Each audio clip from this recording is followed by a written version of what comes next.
todos. Gracias a Eulogio Silverio, director de la Escuela de Filosofía, por la invitación a participar en este coloquio breve sobre este tema, cuyo nombre no estoy de acuerdo con el título, y voy a decir por qué. Conflicto palestino-israelí, y voy a disentir de mis estimados expositores en algunos puntos. Y también aprovecho, agradezco, pero también quiero dar una queja y un malestar. Me parece que la Escuela de Filosofía, en cuyo chat yo estoy, a la que pertenezco, y los intelectuales y los críticos y los filósofos, los humanistas de la Facultad de Artes, han debido pronunciarse sobre esto que está ocurriendo en la Franja de Gaza, sobre el genocidio, la limpieza étnica y el castigo colectivo al pueblo de la Franja de Gaza y al pueblo palestino, en Cisjordania también, de lo que no se ha hablado, en la ribera occidental de Cisjordania. Lo que está ocurriendo no es esto, no es algo ante nuestros ojos, en tiempo real, en la era digital. Para mí es muchísimo peor en un sentido que el genocidio, que el holocausto nazi.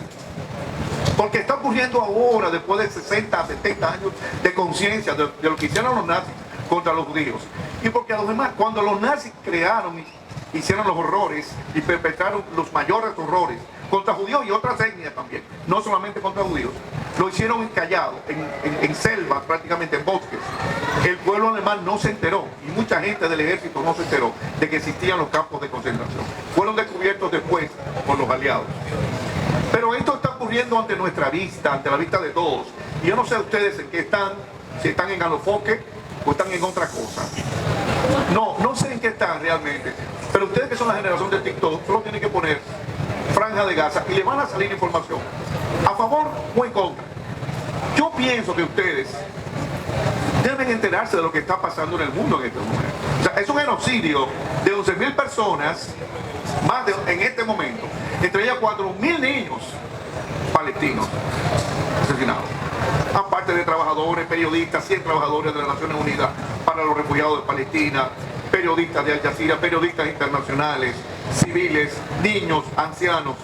Una ciudad bombardeada, una ciudad, no una franja, de 360 kilómetros cuadrados, y hay que decir lo que es la Franja de Gaza, considerada la prisión en el aire libre más grande del mundo, una de las poblaciones más densamente ubicadas, una de las poblaciones más densas, o sea, uno de los lugares de mayor densidad poblacional del mundo, solo tienen el mar ahí, rodeado por Israel, por aire, mar y tierra.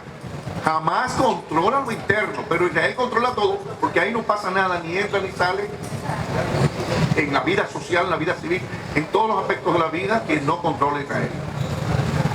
¿Entendido? Es bueno que lo sepan, lo que está ocurriendo hoy.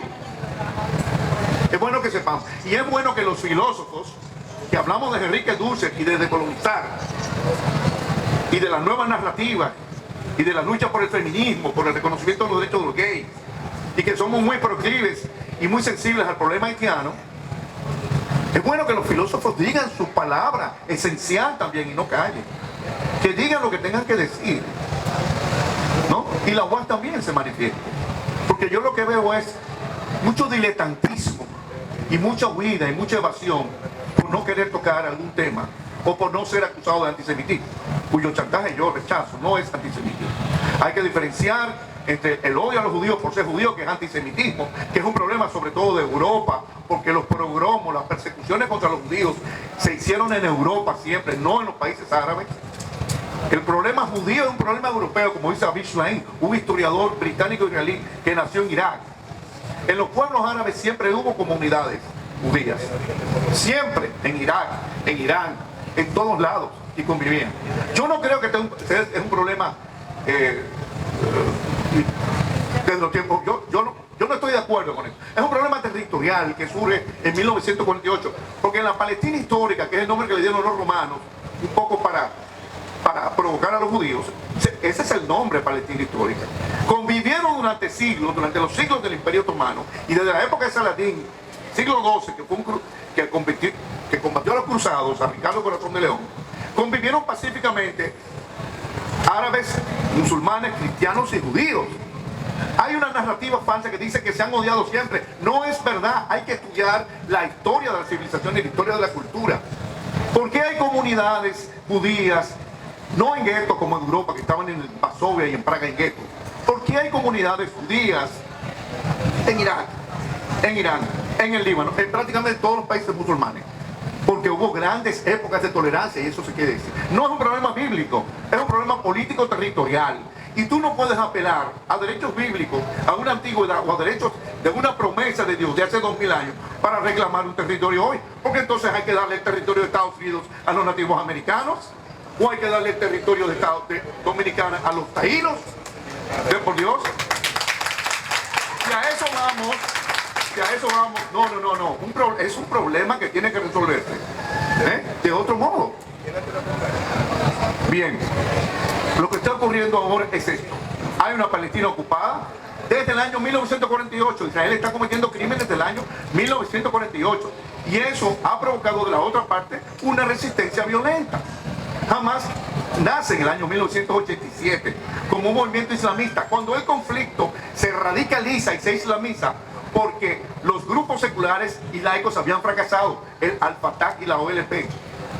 Cuando los jóvenes vieron que la respuesta no era por ahí, cediendo cada vez más territorio a Israel, entonces buscaron la solución en aquello que le da identidad a gran parte de los musulmanes, que es el Islam, como nosotros tenemos nuestra identidad cristiana. Entonces, antes de Hamas existía la OLP, ese era el monstruo, ahora es Hamas.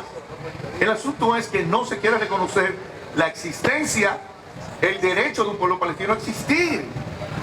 Y a existir como un pueblo, con un Estado libre, soberano, con fronteras claras.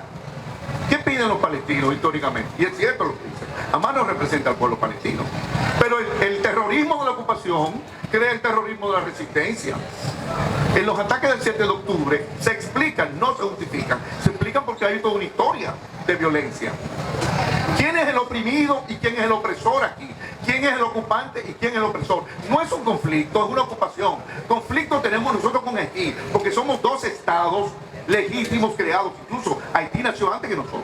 ¿Que Haití es más pobre? Sí, pero es un estado fallido. Sí, nosotros también tenemos muchos problemas.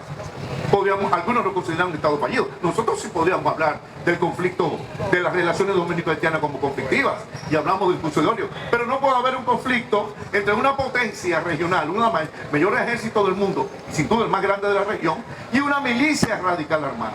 Eso no es así. Hay una narrativa sionista que hay que deconstruir. La narrativa sionista dice, en Palestina no había nada.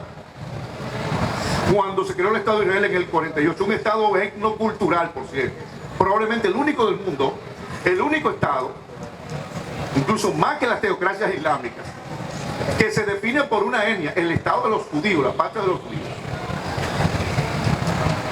En Palestina había universidades, había iglesias, había bibliotecas, había hospitales, clínicas, escuelas. Los judíos transformaron el desierto, ciertamente, pero no me digan, no me puedo decir a mí que no había nada. ¿Qué es lo que ha pasado? La narrativa sionista y los gobiernos israelíes han deshumanizado a los palestinos, presentándolos como animales. Y la deshumanización consiste en negar tu etnia. Tú no tienes identidad. El pueblo palestino es un invento, según los sionistas israelíes. Distingo entre sionistas y judíos. El Estado de Israel no representa al pueblo judío, no representa hoy la Shoah, no representa el Holocausto. Y hay muchos judíos ortodoxos en Estados Unidos, en Inglaterra, en Alemania, protestando contra estos ataques criminales del gobierno de Netanyahu. Mírenlo. Ustedes han visto las manifestaciones mundiales. La prensa hegemónica no nos habla de ello. CNN no nos habla de ello. Fox no nos habla de ello. Y las otras cadenas americanas. La Unión Europea no condena los ataques de Israel, pero sí condenó la agresión rusa a Ucrania y puso sanciones a Vladimir Putin.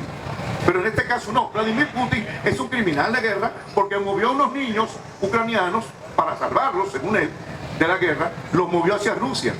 Pero ahora este hombre le dio 24 horas a una población, a un pueblo, a un lugar de 2.2 millones de personas para que se trasladaran al sur, del norte a sur, como sea. Y ahora mismo estamos bombardeando hospitales, señores.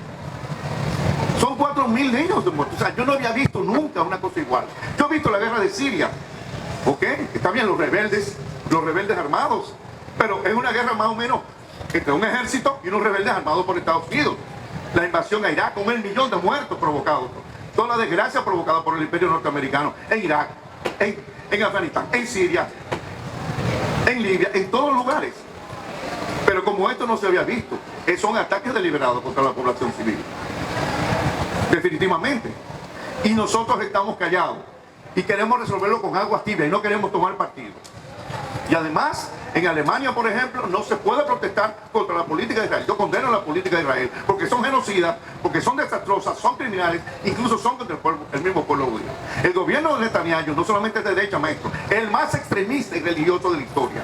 Incluso quiso reformar el Poder Judicial para ponerlo a disposición del Poder Ejecutivo y el inicio de una dictadura. Quitarle fuerza y legitimidad al Poder Judicial para asumir el Poder Ejecutivo. ¿Qué es eso? ¿Y qué provocó eso? Las mayores protestas. Los israelíes no quieren a Netanyahu. Lo quieren ahora hasta cierto punto lo apoyan, porque el problema es con Hamas. Pero el conflicto no es con Hamas, el conflicto es con Palestina. Cada día es una historia de despojo. Es una historia de agresión, es una historia de desalojo de sus tierras. Cuando se crea el Estado de Israel, en Palestina convivían árabes, musulmanes, cristianos, judíos y otros, y otras religiones también. La partición de la Palestina histórica la llevó a cabo el mandato británico. Después se cayó el Imperio Otomano. Los británicos repartieron una tierra que no era de ellos. Y le dieron 54% a uno y 46% al otro. Así fue, a pesar de que los judíos eran minoría, era un tercio de la población y sobre todo concentrada en Jerusalén.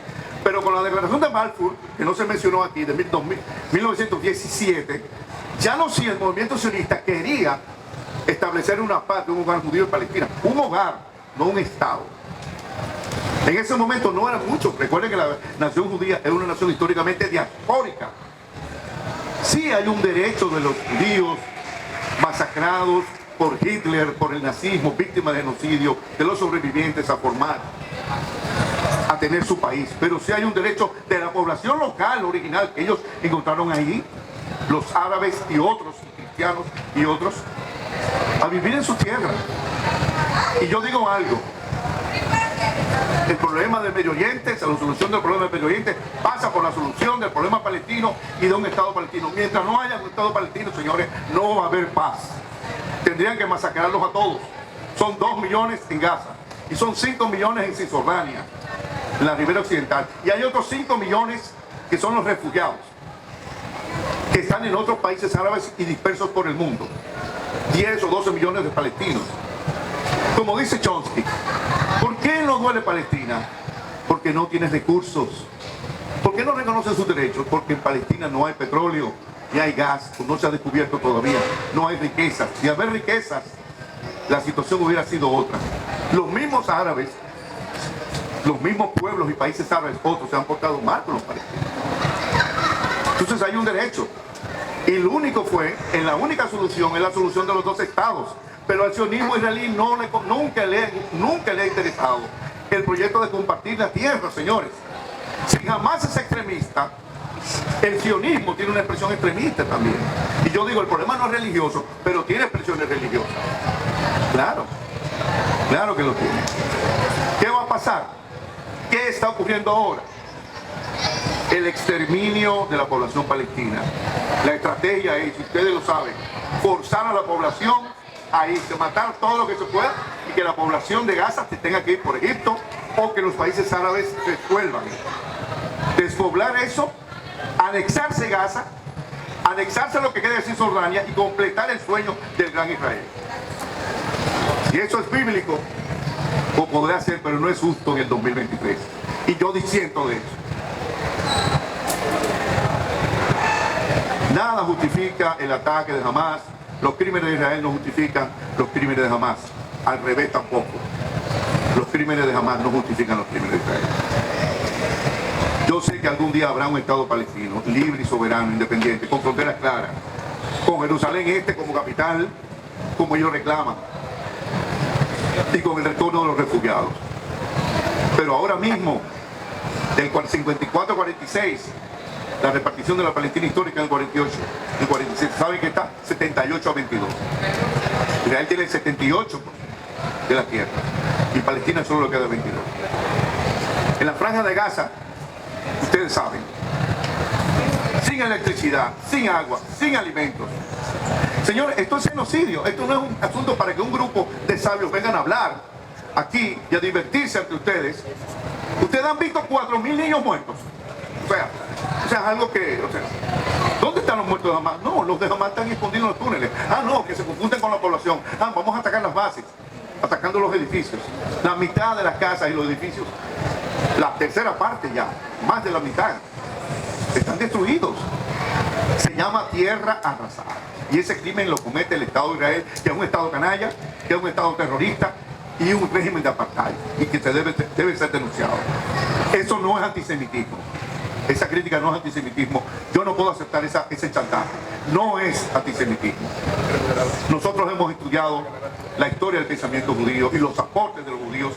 Nosotros los que estudiamos filosofía, los que cultivamos el arte, la cultura. Pero el sionismo es otra cosa. Y el sionismo es esa política imperial y colonialista que ya ustedes han señalado. La única solución es la solución de los dos estados, pero cada vez está más lejos. Y los palestinos están solos.